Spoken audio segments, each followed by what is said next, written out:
یا صاحب الزمان یا وارث قرآن. یا اور کوئی غلط کام آپ کو بتائے، مطلب انسان کی نیئرسٹ چیز تو اس کی فیملی ہے، پھر اس کے بعد دوست ہیں، پھر اس کے بعد کمیونٹی ہے. اگر آپ کمیونٹی ممبر ہیں، کمیونٹی لیڈر ہیں، تو آپ کی ذمہ داری بڑھ جاتی ہے کہ آپ اپنی کمیونٹی کو برائیوں سے روکیں. اگر کوئی چیز برائی کمیونٹی کے اندر پائی جاتی ہے تو یہ حفاظت کرنا خدا کے امر اور نہیں کہ آپ کی ذمہ داری ہے. اگر خدا نے آپ کو اثر رسوخ دیا ہوا ہے، آپ کو پوزیشن دی ہوئی ہے، تو یہ خصوصیت نچلے درجے سے لے کر ٹاپ لیول تک یہ بہت امپورٹنٹ ہے. اور اسی کو لوز کرنے کی وجہ سے آج معاشرہ تباہی اور بربادی کی طرف چلا گیا. کیوں؟ چھوڑے رہنے دیں مولانا، کیا فرق پڑتا ہے، ہمارے کہنے سے کیا ہو جائے گا، ہمارے منع کرنے سے کیا ہو جائے گا. نہیں، آپ کی ذمہ داری ہے، آپ اپنا وظیفہ انجام دیں. ہدایت خدا قرآن میں کہہ رہا ہے رسول خدا کو کہ آپ اپنا پیغام پہنچائیں. ہدایت دینا ہمارا کام ہے. اب اگر ہم بھی اس نیت سے بات کریں کہ مطلب بھائی لوگ تو صحیح ہو ہی نہیں رہے، کیا فائدہ تبلیغ کرنے کا، جاؤ ایسی لوگوں کا ٹائم ضائع کرو، ایسی چلے جاؤ بس. تو نہیں عزیزان محترم، حضرت نوح علیہ السلام 950 سال تبلیغ کرتے رہے. کتنے لوگ آئے، کتنا سخت امتحان تھا. میں روایت دیکھ رہا تھا، بہت عجیب کیفیت تھی. بہرحال موضوع سے بات جو ہے وہ کہیں باہر نکل جائے گی، لیکن بہرحال آپ لوگوں نے کہاں جانا ہے، ہم بھی یہیں بیٹھے ہوئے. تو صلوات بھیجتے محمد وآل محمد، صلی اللہ محمد وآل محمد وآل محمد. بہرحال ہم نے بھی آپ ہی کو سنانا ہے، اس کے بعد ہم نے بھی کچھ مہینہ آرام ہی کرنا ہے، کس نے ہماری سننی ہے. تو عزیزان محترم، حضرت نوح کا میں پڑھ رہا تھا، حضرت نوح نے جب تبلیغ کی اور تھوڑے سے لوگ ان کے قریب آئے تو پھر انہوں نے دیکھا کہ معاملہ تو کچھ ہو ہی نہیں رہا. تو اور اتنا حضرت نوح کو تکلیف دی جاتی تھی کہ بیان ہوتا ہے کہ روز لہو لہان ہو جاتے تھے، اتنی اذیت دیتے تھے لوگ ان کو. بہرحال تقاضا کیا کس کا کہ بھئی عذاب دیں اور اس کو کہانی کو ختم کرے.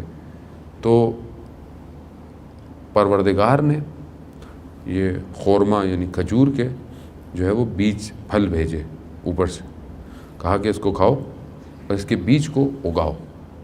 جب یہ دوبارہ درخت بنے اور درخت پہ جب پھل نکلیں گے دوبارہ، یعنی دوبارہ جب کھجور نکلے گی تو پھر ہم عذاب بھیجیں گے. کہتے ہیں اس کو 15 سے 18 سال لگے اس درخت کو، یعنی اتنا صبر کیا. پھر جب وہ پھل نکلے پھر خدا نے کہا کہ دوبارہ کھاؤ، دوبارہ اگاؤ، پھر دوبارہ درخت بنیں گے، پھر پھل نکلے گا، پھر عذاب. یعنی کیا کیا؟ امتحان سخت سے سخت تر ہوتا گیا. کس کا؟ جنہوں نے حضرت نوح کے قریب آئے تھے. کہتے ہیں 5 دفعہ یہ ریپیٹ ہوا. وہ جو قریب آئے تھے وہ اکھڑ گئے، ہٹ گئے پیچھے، نہیں کر پائے برداشت. بس جو مخلصین تھے وہ رہ گئے خالص. پھر اس کے بعد آپ کے سامنے پھر پانی نکلا اور یہ ساری چیزیں آئیں. آج بھی ایسے ہی ہے. آج لوگ کہتے ہیں مولانا کیا ہوگا، کب آئیں گے امام، اتنی مشکلات ہو رہی ہیں، یہ ہو رہا ہے، وہ ہو رہا ہے، یہ ہو رہا ہے. اور اکھڑنا شروع ہو جاتا ہے آدمی.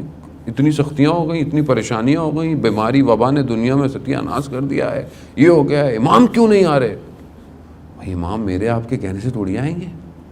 اور یہ جو آپ کو پریشانی لگتی ہے، اس سے پہلے یہ کئی امتوں پہ یہ پریشانی، یعنی خود غیبت کے بعد سے لے کے ابھی تک اس سے بڑی پریشانیاں آ چکی ہیں انسانیت کے اوپر، اس سے بڑی بیماریاں آ چکی ہیں انسانیت کے اوپر. سامرا میں، نجف میں، مکہ میں وبائیں بہت آ چکی ہیں. خود جو ہے وہ 1920 کے اندر جو انفلوئنزا آیا، جس کو یہ کہتے تھے فرینچ انفلوئنزا، تو کروڑوں کی تعداد میں لوگ مر گئے دنیا کے اندر. میڈیا نہیں تھا. آج میڈیا ہے، آج پھر بھی کروڑوں کی تعداد میں تو کوئی بھی نہیں مرا. اور بہرحال وہ تو وبا بھی یہ کریٹڈ ہے، اتنی اس طرح نہیں ہے جتنا اس کو کرافٹ کیا گیا ہے. تو مسئلہ یہ نہیں ہے، مسئلہ یہ کہ ہمارا امتحان ہے. ہم چیک کیے جا رہے ہیں آج کل کے دور کے اندر. کیوں؟ کیونکہ جتنا زمانہ ظہور کے نزدیک ہوگا اتنا فتنہ اسٹرانگ ہوتا جائے گا، اور اتنا فتنہ اسٹرانگ ہوگا کہ انسان کو شک ہونے لگے گا. کیونکہ دجال آپ کیا سمجھتے ہیں، دجال جو ہے وہ ایسے بڑے آرام سے آ جائے گا؟ نہیں. جو دجال، ایک دجال فزیکل ہے، ایک دجال جو ہے وہ ورچوئل ہے. تو ورچوئل دجال تو آیا ہوا ہے، اس کا سسٹم پھیلا ہوا ہے، وہ اپنے اس سسٹم کے ذریعے سے میرے اور آپ کو کھینچ رہا ہے اپنی طرف. کیونکہ اس کی روایت یہ کہتی ہے نا کہ لے کے آئے گا ایک طرف جنت ایک طرف جہنم دکھائے گا, بولے گا کہ آؤ, اور ہوگا کیا؟ بالکل اپوزٹ ہوگا. وہ جو جس کو جنت اور ہریالی کہے گا وہ اصل میں جہنم ہوگی, اور جسے وہ اپنی طرف بول رہا ہوگا کہ ادھر نہیں جانا, ادھر آ گئے, وہ اصل میں راستہ ہوگا. اور وہ اس طرح کریٹ کیا جائے گا کہ دنیا اسی کی طرف بڑھے گی. آج بالکل آج ہمارے سامنے ہے.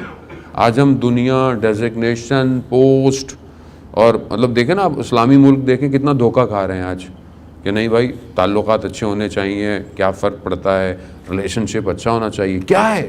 دجال ہے. آپ کو دکھا رہا ہے کہ نہیں نہیں پیس ہونا چاہیے اور یہ ہونا چاہیے, کولابریشن ہونا چاہیے. یعنی کتنا خوبصورت دکھا رہا ہے آپ کو, کتنی کرافٹنگ کرا رہا ہے آپ کو, کتنے اپنے لیے دکھا رہا ہے کہ زندگی دیکھو ایسے گزرے گی ایسے گزرے گی. تو یہ سخت ہے معاملہ, لیکن یہاں پر یہی ایمان مضبوط رکھنا ہے عزیزان محترم. اور ایمان کیسے مضبوط ہوگا؟ جب یہ کوالٹیز میں اپنے اندر ایجاد کروں گا جو اہل بیت سے محبت کرنے والوں کی ہوں گی. اگر یہ کوالٹیز آج میں نے سٹیپ بائی سٹیپ اپنے اندر انہینس کی تو ہی میں کل امام کی خدمت میں پہنچ پاؤں گا. خالی تو دیکھیں امام کو نہیں چاہیے آدمی, امام کو بھی تھوڑا اسٹرانگ آدمی چاہیے. ارے جو ائمہ کے پاس آئے وہ بہت اسٹرانگ لوگ تھے, بہت اسٹرانگ لوگ تھے. اور ڈر یہی ہے, یہ جو ہمیں خوف ہے کہ یہ ختم ہو جائے گا, میری زندگی ختم ہو جائے گی, میرا کاروبار ختم ہو جائے گا. کچھ ختم نہیں ہوگا, کچھ ہے ہی نہیں جو ختم ہوگا. اگر یہی دنیا اتنی امپورٹنٹ ہوتی تو پھر لوگ کربلا نہتے ہاتھ نہ آتے امام کے پاس. یعنی جو تھا, جو ظاہری چیزیں تھیں, ڈیزگنیشن تھا, پوسٹ تھا, خزانے تھے, کاروان تھے, فیملیاں تھیں, سب چھوڑ کے آئے. اس کا مطلب ہے وہ اتنا مہم اگر ہوتا تو وہ لے کر آتے امام کے پاس, نہیں لے کر آئے, خود آئے. اور جو امام نے دیا اصل حیات وہی تھی. تو کیا ہم اس وادی میں جو امام کی وادی ہے اس کے جانے کے لیے تیار ہو رہے ہیں آہستہ آہستہ یا نہیں؟ تو عزیزان محترم ہم کب تیار ہوں گے؟ یعنی کمرہ امتحان میں تو تیاری نہیں ہوتی, تیاری تو ابھی ہوگی کہ جب ابھی امتحان ہمارا ہونے والا ہے. تو یہ بہرحال اپنے اندر کوالٹیز کو ہم انہانس کریں.